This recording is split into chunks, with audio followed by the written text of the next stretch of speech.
Quando a gente fala então do modelo cognitivo comportamental para os transtornos de ansiedade, a gente pode pensar em alguns elementos, né? A ansiedade, né? Eu começo isso com uma pergunta. A ansiedade nos dias atuais, será que ela está aumentando, né? Tem algumas pesquisas que indicam que sim, as populações hoje elas parecem ser muito mais ansiosas do que foram há algum tempo atrás. E um dos elementos que parece estar ligado a esse aumento do nível de ansiedade é a diminuição da conexão social. As pessoas hoje parecem estar menos ligadas umas às outras, né?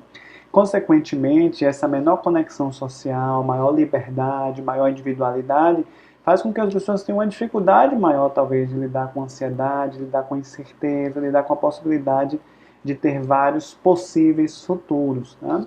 Então, muitas vezes, a pessoa ela mora num prédio de 20 andares, mas não conhece o vizinho, não conhece outras pessoas que moram naquele prédio. As cidades elas estão maiores, as pessoas estão morando mais longe, muitas vezes se veem menos. Consequentemente, esse senso de coletividade, esse senso de ligação afetiva entre as pessoas está diminuindo. Né? As pessoas levam uma vida mais feliz, mas não exatamente uma vida significativa. Mais feliz em que sentido? Porque hoje a gente tem mais conforto, tem mais acesso a bens, mas muitas vezes o sentido da vida muitas vezes muda de tempos em tempos, e isso talvez é necessário ser repensado no tempo de hoje em dia, onde as pessoas sentem que, justamente por terem uma menor conexão social, muitas vezes podem se sentir mais deslocadas, mais fora daquele contexto. A ascensão do individualismo, do materialismo e do consumismo parece ter aumentado também esses níveis de ansiedade. Né? Como eu falei, senso de coletivismo, de agregamento social, a ideia de grupo, isso faz com que as pessoas se sintam mais sozinhas, tenham mais medo sobre o futuro, incertezas. Tá? Assim como o aumento do materialismo, do consumismo, isso parece diminuir essa vida que seria significativa. Né? Então, maior individualismo, sociedades, né, menos coletivistas, aparentemente as pessoas hoje realmente são muito mais ansiosas. E aí eu trago essa frase, né? Acreditamos que toda preocupação é importante e que precisamos dela. Essa é uma frase muito comum em pessoas que são ansiosas, porque muitas vezes a pessoa que ela é mais ansiosa, ela fala assim: eu preciso me preocupar, porque se eu não me preocupar, se eu não antecipar, vai dar alguma coisa errada. E isso termina entrando no esquema de reforçamento negativo. Por quê? Porque se eu me preocupo, antecipo e dá tudo certo, ótimo, perfeito. Deu certo porque eu me antecipei.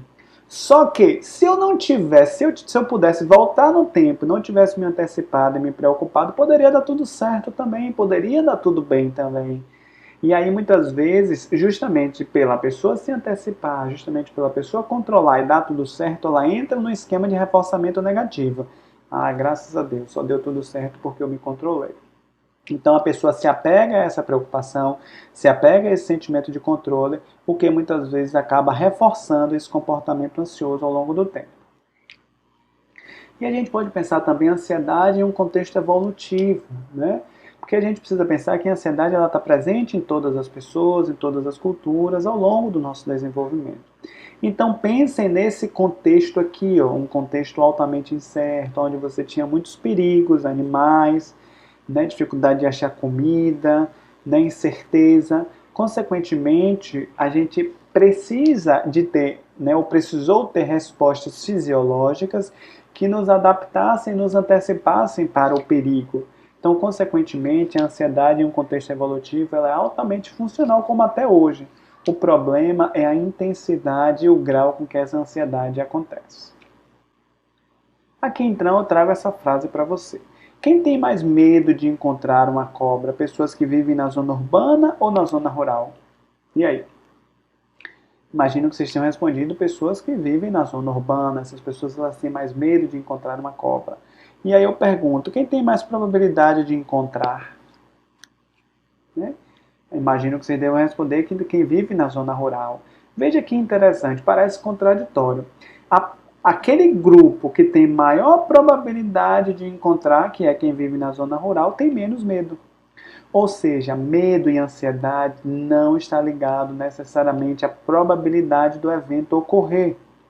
Agora mesmo na pandemia, já vi alguns debates sobre isso, falando que antes, né, da pandemia chegar, as pessoas estavam muito ansiosas, com medo do que poderia acontecer. Agora que a gente já está mais num pico, né, da curva da Covid, o número de casos já aumentou, as pessoas já estão menos ansiosas, já estão querendo sair para as ruas. Ou seja, né, a probabilidade de um evento ocorrer não necessariamente está ligado ao seu nível de ansiedade. Tá? E aí, pelo contrário, muitas vezes quando a pessoa passou por alguma situação, o evento que ela teme, na verdade esse nível de ansiedade diminui.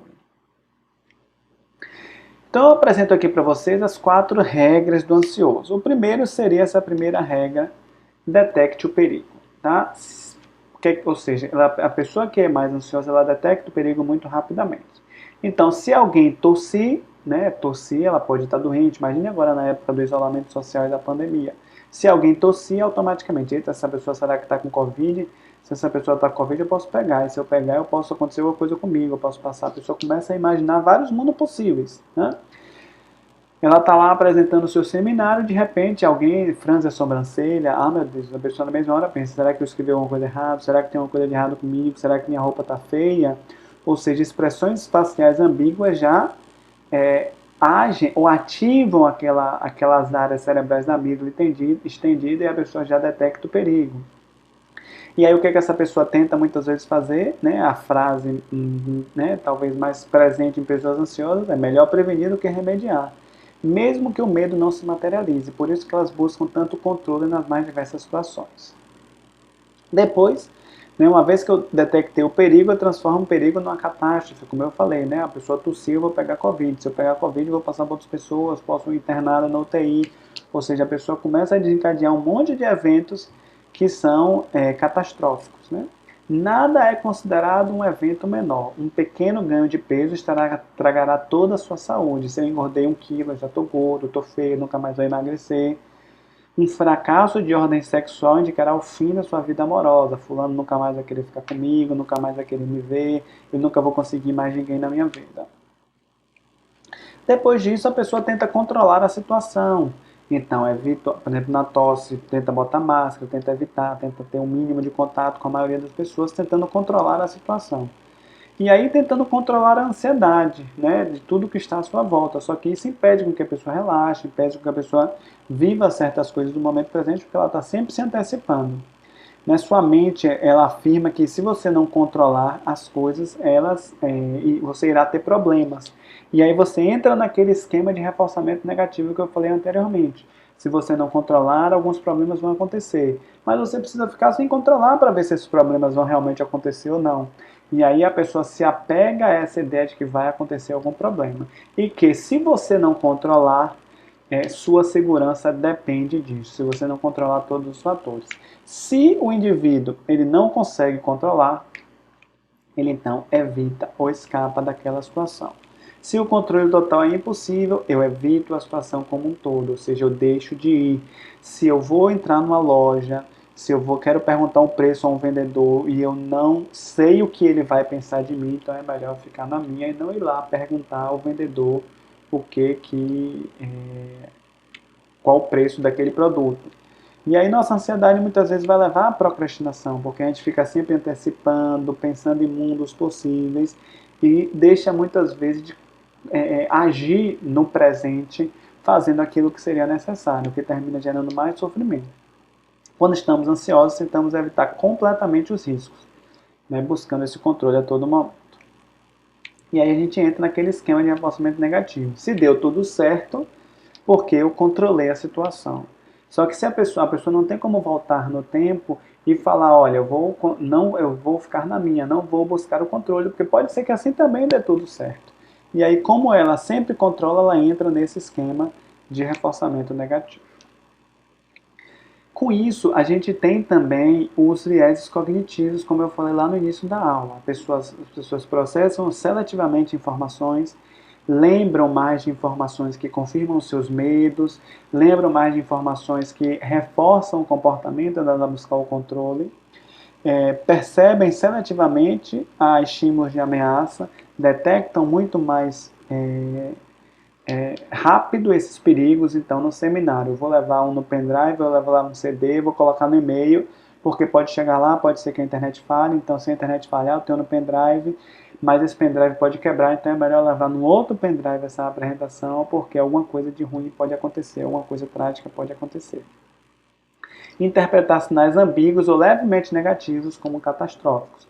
Isso tudo são ideias de vieses de interpretação da realidade. E aí uma frase antes das conclusões que eu trago aqui para a gente pensar um pouco em relação a esse aumento da ansiedade nos tempos atuais. Né? Essa busca pela liberdade e individualidade que a gente busca, né, ao longo das gerações, ao longo do século XX, do século XXI, abriu muitas portas. Mas junto com ela, a incerteza sobre o futuro veio em conjunto. Ou seja, hoje a gente tem uma maior liberdade da escolha das nossas profissões, das nossas, com quem a gente vai se relacionar, das nossas escolhas de vida, onde a gente vai morar. A gente tem um individualismo que possibilitou vários ganhos. Só que talvez não sabíamos é que o preço da liberdade buscada por gerações passadas é o preço que pagamos pela incerteza da liberdade.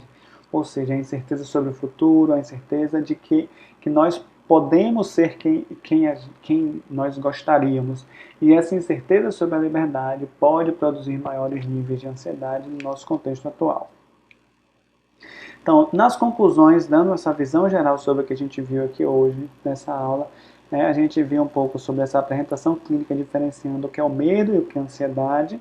O medo, né, muito mais ligado àquela situação específica, um objeto específico presente no ambiente, enquanto a ansiedade ela está muito mais ligada a uma característica sobre uma incerteza, né, sobre uma potencial ameaça diante de um determinado contexto, mas que não está presente. A gente viu o circuito neural, né, da aprendizagem do medo, que envolve principalmente os circuitos da amígdala, dos gânglios da base, né, a amígdala lateral e a amígdala central, gânglios da base. Né, a gente chegou a falar também de áreas como hipocampo, giro cingulado e córtex insular, que estão ligados a esses circuitos neurais da aprendizagem do medo. A gente viu como isso vai se desenvolvendo ao longo do tempo, como isso pode ser diminuído. Né? A gente viu também sobre a ansiedade em um contexto evolutivo, como isso provavelmente foi útil e funcional.